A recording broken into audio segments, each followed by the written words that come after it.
Hello बच्चों, सभी को नमस्कार। आइए अभी हम त्रिकोणमितीय अनुपात के बारे में कुछ जानकारी हासिल करते हैं। त्रिकोणमितीय अनुपात क्लास 9th स्टैंडर्ड का है। इसमें क्या करते हैं, हम समकोण त्रिभुज एक बनाते हैं जिसका एक कोण 90 डिग्री हो, ए बी सी। मान लीजिए यही समकोण त्रिभुज है, इसका एक कोण 90 डिग्री है और बाकी यह भी न्यून कोण है और यह भी न्यून कोण है। दोनों न्यून कोण है, यानी दोनों मिलाकर 90 डिग्री होते हैं टोटल, ताकि 180 डिग्री हो जाए। इसमें हम अब यहां पर थोड़ी सी ये बात समझनी है कि लंब कौन होगा, लंब और आधार कौन होगा। पहले तो इस बात का निर्णय करना है कि लंब किसको कहेंगे, आधार किसको। समकोण त्रिभुज में सबसे बड़ी भुजाएं होती है कर्ण। इसका नाम तो फिक्स है, सबसे बड़ी भुजा, क्योंकि सबसे बड़ा कोण 90 डिग्री है, इसके सामने वाली भुजा सबसे बड़ी होगी, ये दोनों छोटी भुजा होगी। त्रिकोणमितीय अनुपात में हमको क्या करना है, भुजाओं का अनुपात का देखना है। ये भुजा बटे ये भुजा, अथवा इस भुजा में भाग देंगे इस भुजा से, अथवा इस भुजा से इस भुजा में भाग देंगे इत्यादि। मैंने एक भुजा का अंश बनाएंगे, दूसरी भुजा को हर बनाएंगे। इस तरीके से जो हमको भिन्न प्राप्त होगा वही कहलाएगा त्रिकोणमितीय अनुपात। उसी का अनुपात हमको देखना है। सबसे पहले हम सोचेंगे कि लंब किसको कहेंगे, आधार किसको कहेंगे। देखिए यह त्रिभुज ऐसा है, अगर यहाँ पर आधार को C मानते हैं, आधार का कोण अगर आधार का कोण त्रिभुज यही है, यदि कोण C मानते हैं तो क्या हो जाएगा, तो लंब का मान हो जाएगा, लंब कहलाएगा कौन, इसके सामने की भुजा, यह कहलाएगा लंब ए बी। और आधार क्या कहना, कर्ण तो सबसे बड़ी भुजा है ही, लंब ए कहलाएगा और आधार कहलाएगा बी सी। किस हालत में, यदि आधार का कोण C रखा जाए तो इसी त्रिभुज को अगर हम पलटकर ऐसे कर देते हैं, इसका नाम B यहां ले लाते हैं, इसका A कर देते हैं और C को ऊपर भेज देते हैं, इस हालत में C यही त्रिभुज है, लेकिन इसको हम ऐसा खड़ा करते हैं, जमीन पर इसको ऐसा खड़ा कर रहे हैं। B जमीन से सटा हुआ बिंदु है, C जमीन से हॉरिजॉन्टल सटा हुआ बिंदु है, तो आधार है, बेस है, या यह आधार कहलाएगा, आधार BC। तो उस हालत में लंब खड़ा क्यों कहलाएगा, AB। और कर्ण तो जाहिर है, कर्ण तो सबसे बड़ी भुजा है AC। क्लियर हो गया। अगर आधार C होगा तो अगर इसी त्रिभुज को जमीन में ऐसा खड़ा करते हैं, ऐसा कार्डबोर्ड का लकड़ी ऐसा बनाए हैं, इसको अगर ऐसा खड़ा कर देते हैं, यानी B को ऐसे यहां लेना है और A को इधर कर दें और C को ऊपर खड़ा कर दें, तो इस हालत में क्या हो जाएगा, अगर इस हालत में आधार का कोण क्या हो जाएगा, आधार का कोण यानी आसन्न कोण, आधार का कोण क्या हो जाएगा, कोण A। आधार का कोण A। इस हालत में लंब का मान क्या हो जाएगा, लंब बराबर इसके सामने की भुजा BC, जो कि आसमान में भुजा खड़ी है, जमीन में तो ये भी है। आधार का मान हो गया AB, यानी A आधार हो गया और A लंब हो गया। कर्ण तो जाहिर है सबसे बड़ी भुजा है AC। इस तरीके से त्रिभुज वही है, लेकिन इसकी स्थिति अलग होने पर ऐसी हालत में लंब क्या हो गया, एक कोण आधार लिए तो सामने वाली भुजा, यहाँ इसको अगर आधार लेते हैं, आधार का कोण हुआ तो सामने वाली भुजा है, यानी इन दोनों को मिलाकर क्या निष्कर्ष निकल रहा है? इन दोनों को मिलाकर क्या निष्कर्ष निकल रहा है? यही निकल रहा है। इसी त्रिभुज को यदि हम अलग से बनाते हैं, अगर एक कोण लेते हैं आधार का कोण, तो इसके सामने वाली भुजा को लंब करना पड़ेगा। कर्ण तो बड़ी भुजा है ही, जो छूट गई भुजा वो आधार होगी। इसमें देखिए आधार का कोण अगर ए लेते हैं तो उस हालत में हमको इसके सामने की भुजा को लंब घोषित करना पड़ेगा, और कर्ण तो ये है ही, और जो बच गई भुजा वो आधार कहलाएगी। इन दोनों को आप समझने के लिए आप एक तीसरा चित्र हम बना रहे हैं, आप इसको देखिए। यानी अगर ऐसा चित्र है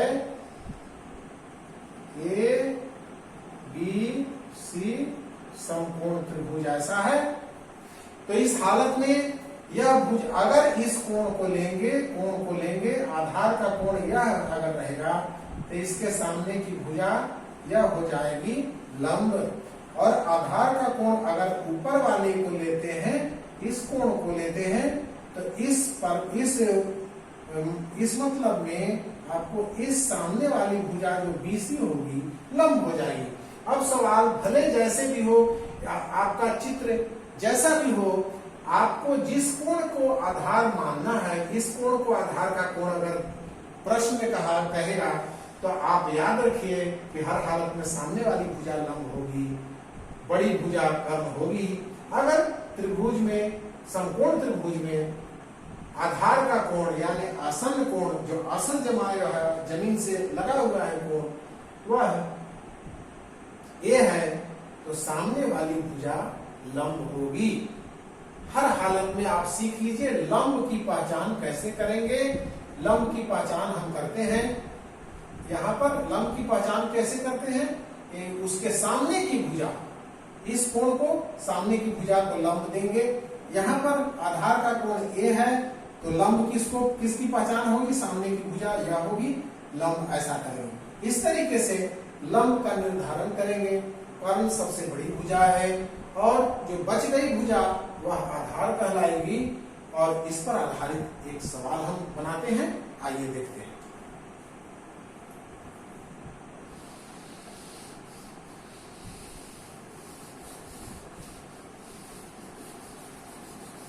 अभी हम एक सवाल अभी और बनाते हैं। पहले कुछ हम त्रिकोणमितीय अनुपात देख लेते हैं, जिसमें लंब की चर्चा होगी। इसमें देखिए एक समकोण त्रिभुज बनाइए।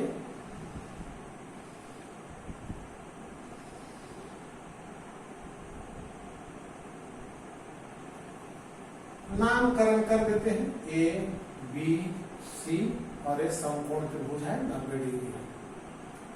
यहाँ पर यह लंब कहलाता है, इसको हम लंब की हालत में बनाए हैं, और यह कोण सी है। त्रिकोणमितीय अनुपात लेना है, आपको एक गुणा लिखना है साइन, और इस आधार का कोण को मान लीजिए थीटा मान लेते हैं, थीटा। तो उस हालत में साइन थीटा किसे कहते हैं, इसमें होता है लंब बटे कर्ण, लंब बटे कर्ण। कॉस थीटा क्या होता है, कॉस थीटा यानी ए थीटा ले लें। आधार का न्यूनकोण क्या लिए हैं, कोण सी लिए हैं, यानी थीटा कोण इसको मान लिए हैं 10 डिग्री, 20 डिग्री, 50 डिग्री, कुछ तो डिग्री होगा, उसको हमने थीटा मान लिया है। यह आसन कोण, आधार का कोण है थीटा। कॉस थीटा किसे कहते हैं, एक अनुपात का नाम है, यानी लंबाई, लंब की लंबाई कर्ण की लंबाई से भाग दीजिए इसमें, तो इस भिन्न का नाम पड़ता है साइन थीटा। कॉस थीटा क्या है, कॉस थीटा है आधार और कर्ण के बीच जो अनुपात होता है, अनुपात आधार बटे कर्ण, यानी कॉस थीटा किसे कहते हैं, किसी समकोण त्रिभुज में आधार और कर्ण के अनुपात को कॉस थीटा कहते हैं। इसी प्रकार टैन थीटा क्या होता है, लंब बटे आधार, इसी का फिर उल्टा हो जाएगा, कॉट थीटा बराबर आधार उल्टा आधार ऊपर चला जाएगा भागित लंब, और सेक थीटा का मान हो जाएगा आधार कर्ण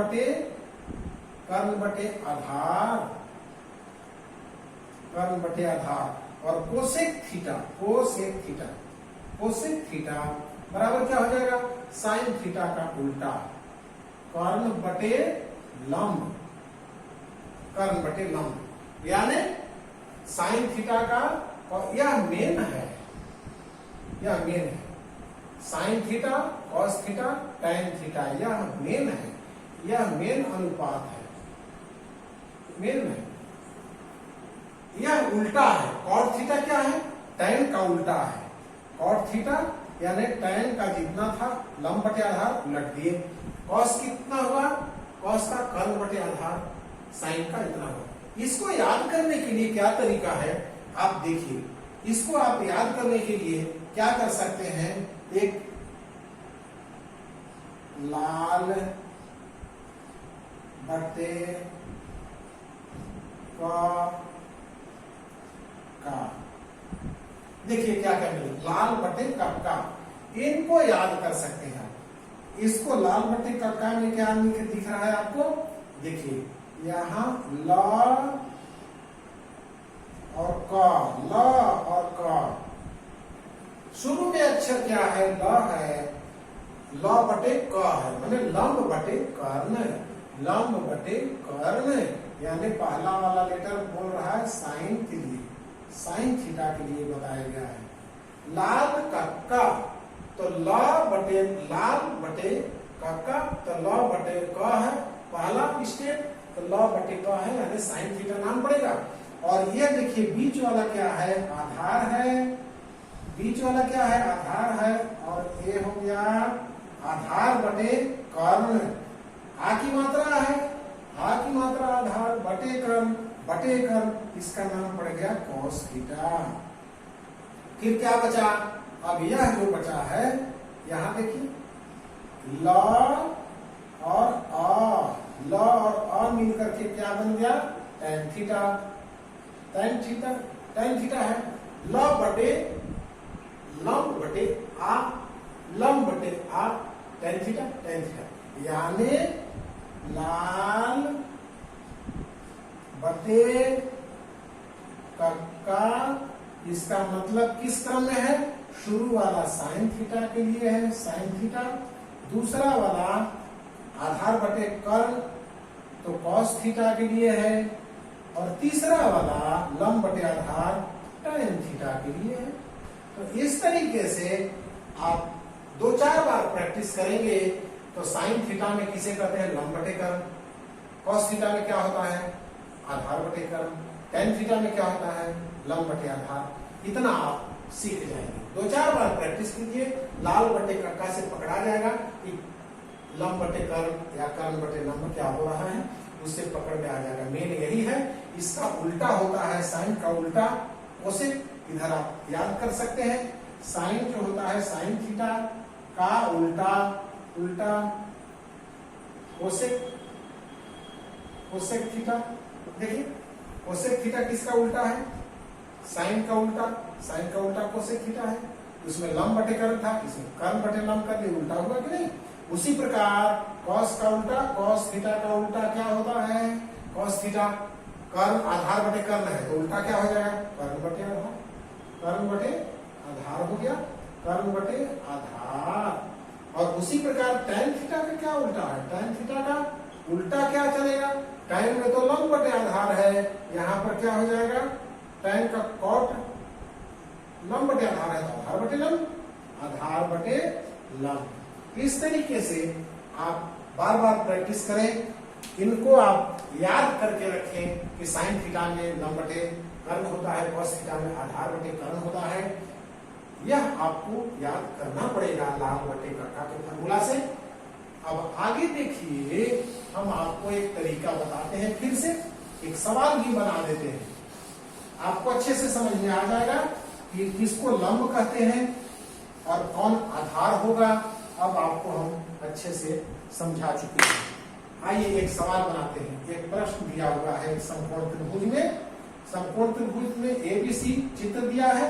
मान लीजिए कि प्रश्न में चित्र दिया है और इसका मान है 3 और इसका मान है 4 और इसका मान है 5। लंब का मान, लंब नहीं है, अभी हम डिसाइड नहीं किए हैं कि लंब ए भी हो सकता है, ए भी हो सकता है। अगर पलट कर रखेंगे, इसको जमीन पर रख देंगे तो लंब ए हो जाएगा, इसको जमीन पर रखे हैं सी को, ये लंब हो गया। कर्ण तो हर हालत में बड़ी भुजा होगी ही होगी। अब इसमें देखिए साइन ए, ये तो 90 डिग्री है, तो जमीन पर रहने वाला या तो सी होगा या फिर ए होगा, या सी या फिर ए, यानी आधार का कोण या तो सी या फिर ए। यदि sign A, cos A, tan A अगर ये पूछता है तो सूत्र क्या बनता है, लंब बटे कर्ण। साइन ए के लिए लंब कौन है, देखिए ए ऊपर तना हुआ है। अभी हम आपको बताया कि जो कोण दिया हुआ है उसके सामने की भुजा लंब होती है, यानी बीसी आएगा इसके लिए। ये देखिए बीसी बटे कर्ण कौन है, एसी। ठीक है, यह बीसी देखने में आधार लग रहा है, लेकिन चूंकि हम चर्चा कर रहे हैं इस कोण के बारे में, तो इस कोण के बारे में सामने वाली भुजा हम बता चुके हैं इसके पहले कि आप जिस कोण को की चर्चा होगी उसके सामने वाली भुजा लंब होगी, तो यहाँ लंब का मान बीसी हो गया। इसलिए बीसी बटे एसी, बीसी का मान हो गया 4 और एसी का मान हो गया 5। क्लियर है। अब कॉस ए का मान क्या हो गया, आधार बटे कर्ण। आधार क्या है, कॉस ए के लिए आधार कौन है, ए के लिए लंब तो ए हो गया, कर्ण ए है, कर्ण का मान कर्ण कौन है, एसी। ठीक है, क्लियर हो गया एसी, लेकिन आधार कौन है, तो इसके सामने तो लंब हो चुका है, इसलिए यही ना बचा एक, ए भी होगा और क्या, ए भी होगा। यानी ए बी का मान कितना लिखेंगे, 3 बटे एसी 5। ठीक है। अब देखिए टैन ए का मान कितना होगा, टैन ए का मान क्या होता है, लंब बटे आधार। लंब क्या हो जाएगा इसमें, लंब ए बी हो जाएगा, सॉरी लंब बीसी हो जाएगा, बीसी हो जाएगा, और आधार ए बी हो जाएगा, आधार ए बी हो जाएगा, यानी 4 बटे 3। इस तरीके से आंसर आया इसका साइन कॉस टैन का। अब इसी को अगर ए लेकर के सी अगर लेंगे तो क्या होगा, अब मान लीजिए साइन सी कोई पूछेगा, ये पूछेगा तब ना, साइन सी पूछ रहा है तो, कॉस सी पूछ रहा है तो, और टैन सी पूछ रहा है तो टैन सी। अब इस मामले में क्या होता है, देखिए इस मामले में सी यहाँ पर है, सी कोण यानी जमीन पर बैठा सी है, यहाँ ए देने का मतलब है जमीन पर ए था, यानी पलट कर रखा हुआ है, तो आप पलट कर तो रखने से रहे, आप इसी को मन में देख लीजिए कि इसके सामने की भुजा को लंब मानते हैं। जिस कोण की चर्चा होगी उसके सामने की भुजा लंब मानी जाएगी। तो एसी साइन सी, सूत्र तो पहले लिखिए, लंब बटे कर्ण, और लंब का मान क्या होगा सी के लिए, ए बी होगा, ए बी लिख दिए, और बटे कर्ण का मान एसी, यानी आंसर कितना आया, 3 बटे 5। ठीक है। अब कॉस सी देखिए, कॉस सी में क्या होता है, आधार बटे कर्ण। आधार का मान सी में क्या होगा, बीसी होगा, बीसी बटे कर्ण का मान एसी, तो बीसी का मान 4 हो गया और एसी का मान 5 हो गया। ठीक है। टैन सी में क्या होता है, टैन सी में लंब बटे आधार होगा, तो लंब का मान क्या हो जाएगा, ए बी, और आधार का मान हो जाएगा बीसी। इस तरीके से आपका 3 बटे 4 हुआ। ठीक है। इस तरीके से साइन सी के लिए लंब हो जाएगा 3 बटे 5, और कॉस सी हो जाएगा 4 बटे 5, और टैन हो जाएगा 3 बटे 4। अब दोनों में देखिए, दोनों में क्या है, 4 बटे 5 यहाँ साइन ए में मिला था, और कॉस सी में 4 बटे 5, कोई बात नहीं, 4 बटे 5 कॉस सी का यहाँ आंसर है, चलेगा।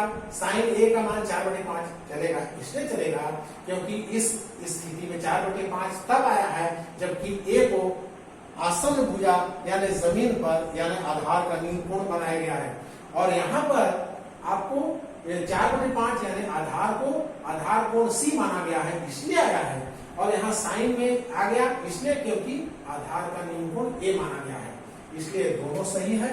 इसी प्रकार आप ले सकते हैं कॉट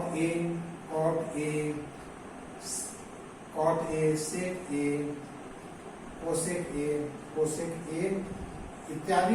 कॉट ए क्या हो जाएगा, आधार बटे बटे लंब, और सेके में क्या हो जाएगा, कर्ण बटे आधार, और कोसेके में क्या हो जाएगा, कर्ण बटे लंब। ठीक है, इत्यादि।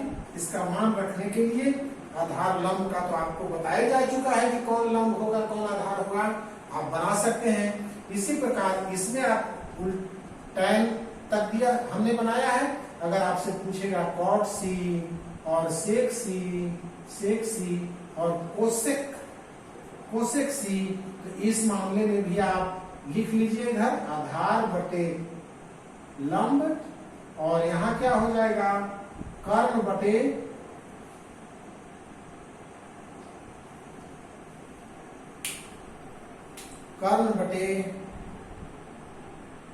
आधार, और इसमें क्या हो जाएगा, इसमें हो जाएगा आपका कर्ण बटे लंब। इस तरीके से आप हल करें, बाकी आप हल कर सकते हैं। इसमें आपको इस साइंसी आधार लेंगे तो कौन लंब होगा कौन आधार होगा बताया जा चुका। यदि ए लेंगे तो कौन लंब होगा कौन आधार होगा बताया जा चुका। इस प्रकार के प्रश्न आप जरूर हल करें, ये बहुत आसान है। यह प्रारंभिक जानकारी है त्रिकोणमितीय अनुपात के संदर्भ में। बहुत बहुत शुक्रिया, थैंक यू।